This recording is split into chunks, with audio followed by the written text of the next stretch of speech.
Okey, baik. Assalamualaikum warahmatullahi wabarakatuh dan selamat datang ke channel Cikgu Farhan. Okey, baik. Pada hari ini merupakan hari yang pertama lah kita belajar PDPR di rumah. Okey, kita belajar di rumah semula dan ianya mengambil masa selama 2 minggu lah sebelum kamu bercuti panjang pada bulan 6 nanti. Okey, 2 minggu kemudian barulah kita akan naik sekolah kalau tidak ada masalah COVID dan sebagainya. Jadi cikgu tak nak bercakap panjang. Cikgu harap semua dah tahu dah cara macam mana untuk kita belajar secara online ni. Cikgu akan upload video di YouTube. Kamu akan tengok video cikgu lah. Dan cikgu akan cuba untuk cakap yang seringkas mungkin supaya video ini tidak terlalu panjang, supaya data kamu tak makan banyak sangat. Kemudian orang lain pun boleh gunakan. Mungkin kamu ada adik-beradik lain yang ingin menggunakan telefon dan sebagainya, berkongsi telefon. Jadi cikgu tak nak mengambil masa yang sangat panjang untuk menerangkan sesi pembelajaran kita dalam video ini. Kemudian cikgu memilih untuk mengupload video di dalam YouTube ini, memuat naik video dalam YouTube disebabkan kerana cikgu tak nak nanti ada murid yang tertinggal lah apa yang cikgu ajarkan ini. Kalau murid itu tak boleh online pada waktu pagi, dia boleh online pada waktu malam dan sebagainya. Jadi kamu bebas untuk online pada bila-bila masa saja dalam hari tersebut. Okay, pada hari Isnin ini, sekarang hari Isnin, kita tengok jadual kita. Pada hari Isnin ini kita jadual waktu PM dari pukul 7.30 pagi hingga pukul 9 pagi lah, iaitu 3 waktu. Dan sekarang ini kita terus pergi kepada pembelajaran kita yang kita tertinggal pada sebelum ini. Saya guna semua murid buka buku teks muka surat 47. Semua murid buka buku teks surat 47. Okey, baik. Semua orang dah buka. Sekejap, saya setting kamera. Okey, baik. Cikgu harap semua orang dah ada buku teks di hadapan masing-masing. Okey, baik. Sekarang ini tajuk kita iaitu seni bahasa. Seni bahasa ni terdiri daripada pelbagai lah, iaitu syair, gurinda, pantun dan sebagainya. Bagi murid tahun 3, kita akan belajar mengenai pantun terlebih dahulu. Nanti bila kamu masuk darjah 4, darjah 5 dan sebagainya, kamu akan pergi kepada gurindam, syair dan sebagainya, sajak dan sebagainya. Jadi pada tahun 3 ni kita belajar berkaitan dengan pantun saja. Okey, baik. Tengok surat 47, tajuk dia adalah utamakan kebersihan diri. Okey, baik. Cikgu dah dengar semua murid membacakan pantun. Cikgu rasa semua murid dalam kelas 2 DLP ni semua boleh membaca pantun dengan baiklah. Fasih dalam membaca pantun, tidak ada sebarang masalah dengan nada dan intonasi yang bagus. Sekarang ni apa yang kita nak belajar tentang pada hari ini berkaitan dengan pantun ialah berkaitan dengan rima dan jeda. Okey, apa itu rima, apa itu jeda. Okey, baik. Sebelum kita belajar tentang info bahasa itu, lebih baik kita membacakan dahulu pantun yang ada dekat buku teks ini, surat 47. Okey, kita tengok perenggan yang pertama, rangkap yang pertama. Masak kari si ikan kaci, potong bersegi sayur umbut. Peralatan diri hendaklah suci, berus gigi dan sikat rambut. Okay, rangkap yang kedua. Mawar mekar disinari mentari, petik setangkai si gadis desa. Baju bertukar setiap hari, tubuh memakai baru selesa. Okay, kita pergi pada rangkap yang ketiga. Kain lusuh bawa ke dapur, boleh dibuat pengalas kaki. Kasut dibasuh kemudian berkapur, cantik dilihat tidak berdaki. Okay, dan perenggan yang terakhir, rumpun pandan melindung telaga, daunnya lebat bertingkat-tingkat. Seluruh badan bersih terjaga, barulah sahabat hendak mendekat. Okey, pantun ini menceritakan tentang utamakan kebersihan diri. Kalau kamu tengok perenggan yang pertama itu, di bahagian maksud perenggan itu, dia kata peralatan diri hendaklah suci, berus gigi dan sikat rambut. Maksudnya peralatan diri kamu pastikan dalam keadaan bersih lah. Berus gigi kamu senantiasa tukar, sikat rambut kamu tu pastikan tidak ada rambut yang melekat di sikat kamu itu. Kemudian kalau ada kelimumur yang melekat dekat, kadang-kadang sikat, kalau kamu perasan sikat yang lama dia ada melekat kelimumur dekat dia punya baris sikat tu. Okay? Jadi itu adalah tak bersih lah. Okay? Kalau orang tengok, apa sikat yang kotor ni kan. Kemudian Kemudian boros gigi, pastikan ianya tak terlalu lama sangat. Pastikan boros gigi senantiasa ditukar 3 bulan sekali dan sebagainya, supaya boros gigi kamu itu suci lah. Sebab itu boros gigi itu dia masuk kat mulut. So kamu nak bersugi dan sebagainya, benda yang masuk dalam mulut ni pastikan ianya bersih lah. Jangan biarkan boros gigi kamu kembang dan sebagainya.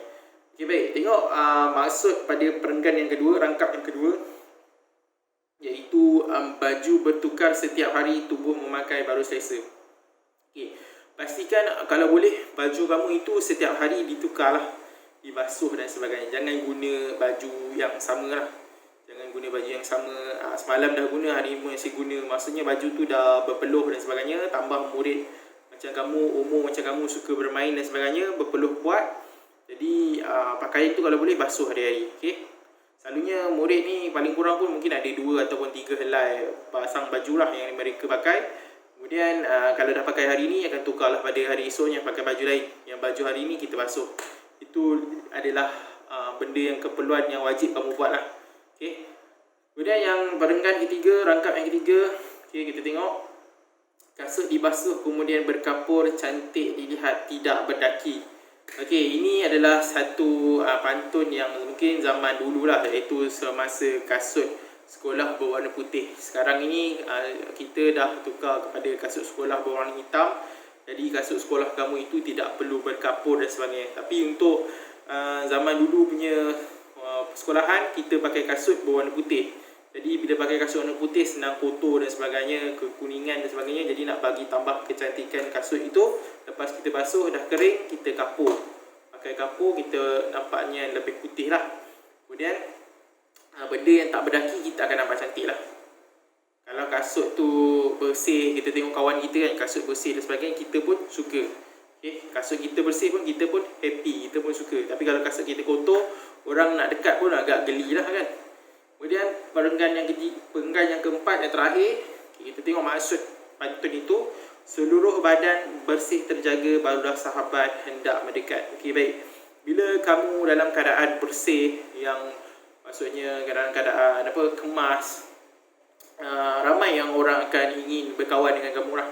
Berbanding kalau badan kamu berbau busuk, baju kamu berbau busuk, stokin kamu kotor, kasut kamu kotor, lepas tu mungkin kamu tak boros gigi dan sebagainya kan, mulut kamu berbau dan sebagainya, mungkin kawan kita tidak akan mahu untuk berkawan dengan kita lah. Jadi untuk kita memberi keselesaan kepada kawan-kawan kita, kepada orang lain dan sebagainya, kita adalah menjaga kebersihan diri. Okay, ini adalah tanggungjawab diri kamu sendiri. Kamu kena tahulah. Okay, habis berkaitan dengan maksud pantun, iaitu tajuk kita, utamakan kebersihan diri. Okey, baik. Sekarang ini kita pergi kepada info bahasa. Okey, info bahasa. Info bahasa ni yang menerangkan pada tajuk pembelajaran kita pada hari ini, iaitu tentang rima dan jeda. Apa itu rima, apa itu jeda? Okey, kalau kamu tengok dalam buku teks kamu yang bahagian kecil itu info bahasa. Okey, kamu tengok di bahagian rima itu, okey. Rima ialah bunyi yang sama pada huruf atau kata akhir dalam sesuatu rangkap pantun. Kamu tengok dalam perenggan yang ada dekat rangkap yang ada dekat buku teks semua itu, kamu tengok di bahagian hujung dia yang warna merah tu. Okey, kamu tengok di rima akhir dia yang hujung warna merah tu. Okey, kamu perasan perkataan, kamu tengok 4 perkataan di 4 baris pantun itu. Okey, yang pertama dia punya suku kata dia ci. Kedua bun. Ketiga ci. Keempat bun. Maksudnya dia berulang rima itu. Okey, 1 sama dengan 3, 2 sama dengan 4. Okey, untuk perkataan pula, yang perkataan pada baris yang pertama ialah kaci, suci, umbut, rambut. Okey, sebutan itu rima, kita panggil sebutan itu, kita panggil rima. Okey, barulah dia ada kesinambungan. Kalau pantun itu tidak sama, kan, dia punya rima akhir dia tak sama, itu bukan pantun lah. Itu bukan pantun. Okey, pastikan rima akhir dia yang 1 sama dengan 3, yang 2 sama dengan 4. Jadi cikgu harap boleh faham apa yang cikgu maksudkan di sini. Okay, kamu tengok yang kedua, yang perenggan kedua pula. Okay, mentari desa, hari selesa. Ada kesinambungan. Mentari RI belakang dia kan. Hari belakang dia RI. Desa SA belakang dia, selesa SA belakang dia. Okey, itu kita panggil rima. Okey. Yang perenggan rangkap yang ketiga dan rangkap yang keempat ni kamu baca sendiri. Kamu tengok sendiri mana yang bahagian rima akhir dia, mana yang sama dan sebagainya lah. Okey, kemudian kita pergi kepada jeda pula. Tadi dah rima, sekarang ni apa yang dikatakan dengan jeda? Okey. Jeda ialah hentian di tengah baris pantun. Dalam pantun kedua di atas, jeda ditandai dengan lambang. Okey, baik. Kamu tengok kepada perenggan yang kedua. Okey. Sebenarnya kat perenggan rangkap yang kedua, kita tengok rangkap kedua. Rangkap yang pertama ada, rangkap yang ketiga ada, rangkap yang keempat pun ada sebenarnya. Tapi dia tak tandakan. Dia tanda pada rangkap yang kedua. Okey, kita tengok. Okey, mawar mekar disinari mentari, petik setangkai si gadis desa. Maksudnya ada jeda perhentian di tengah bacaan cikgu tu. Kita tak baca terus. Contohnya mawar mekar disinari mentari, petik setangkai si gadis desa. Itu kalau cikgu baca macam tu, kamu dengar macam cikgu sedang rap lagu kan, tanpa ada hentian, tanpa ada jeda di situ. Baju bertukar setiap hari, tubuh memakai baru selesa. Itu tidak ada jeda pantun, rima pantun yang sedap dan sebagainya. Kalau kita nak baca, kita pastikan kita baca dengan betul. Okey, kamu dengar bacaan cikgu ini. Okey. Mawar mekar disinari mentari, petik setangkai si gadis desa. Baju bertukar setiap hari, tubuh memakai baru selesa. Maksudnya cikgu ada berhenti di tengah tanda tu kan. Kalau kamu perasan lah dekat perenggan kedua ada tanda. So cikgu berhenti dekat situ. Cikgu berhentikan bacaan cikgu kat situ supaya ada jeda pantun yang kamu nak baca lah.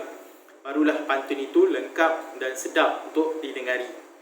Okey, baik. Cikgu ingat itu saja berkaitan dengan rima dan jeda. Cikgu harap kamu boleh faham. Kalau tak faham, kamu boleh tanya kepada mungkin ibu dan ayah kamu ataupun penjaga kamu di rumah berkaitan dengan rima dan jeda ini. Nota itu sudah ada. Kemudian habis dah tentang berkaitan dengan buku teks ini. Cikgu ada bagi kamu modul. Okay? Sebelum cuti hari tu, cikgu ada bagi kamu modul. Cikgu tak bawa modul tu balik rumah. Modul tu ada di sekolah. Lepas tu cikgu cek dalam komputer cikgu ni pun tak ada modul tu. Tak di-savekan dalam komputer. Jadi cikgu tertinggal modul tu di sekolah. Jadi sekarang ni cikgu tak tahu yang mana satu cikgu bagi kepada murid modul untuk muka surat 47 ni. Jadi kamu buka modul kamu, okey. Modul yang kamu telah dapat, kamu buka dalam dia, kamu tengok bahasa Melayu tahun 2 hari Isnin 17 Mei. Kamu buka yang tu. Okey, kamu buka yang tu, kamu tengok ada arahan dekat situ, ada nota berkaitan dengan rima dan jeda, kemudian ada sumber pengajaran dekat bawah. Kamu selak muka surat belakang dia. Okey, cuba untuk kamu buat 2 muka surat. Okey, 2 muka surat yang ada dalam modul itu. Itu adalah latihan kamu lah berkaitan dengan pantun. Jadi cikgu harap kamu boleh buat. Cikgu tak boleh nak tunjuk modul tu sebab modul cikgu tertinggal kat sekolah. Nanti esok baru cikgu ambil. Ataupun hari ni baru cikgu ambil. Jadi kamu buat dulu modul tersebut. Nanti kalau pelajaran pada next pengajaran, cikgu akan terangkan berkaitan, kita akan bincang berkaitan dengan jawapan yang telah kamu berikan. Okay? Nanti kamu tanda sendiri. Okay? Kamu tanda sendiri jawapan kamu. Lepas tu kalau salah, kamu terus betulkan. Kamu jangan tandakan kamu salah. Cikgu bila mengajar, cikgu tak suka murid tanda salah lepas tu dia tak betulkan. Itu bukan belajar. Kalau kamu tahu jawapan kamu salah, kamu padam, kemudian kamu buat jawapan yang baru yang betul, kemudian kamu tandakan right. Nanti naik sekolah ni cikgu akan tandalah kamu punya modul semua. Okey. Jadi cikgu ingat sekarang dah 15 minit lebih kurang. Cikgu harap video ini sampai di sini saja. Okey. Bagi murid yang baru tengok video cikgu, jangan lupa like dan subscribe channel ni kalau boleh. Cikgu ingat sampai di situ saja. Kita akan jumpa pada hari Rabu akan datang. Okey. Assalamualaikum dan jumpa lagi. Bye.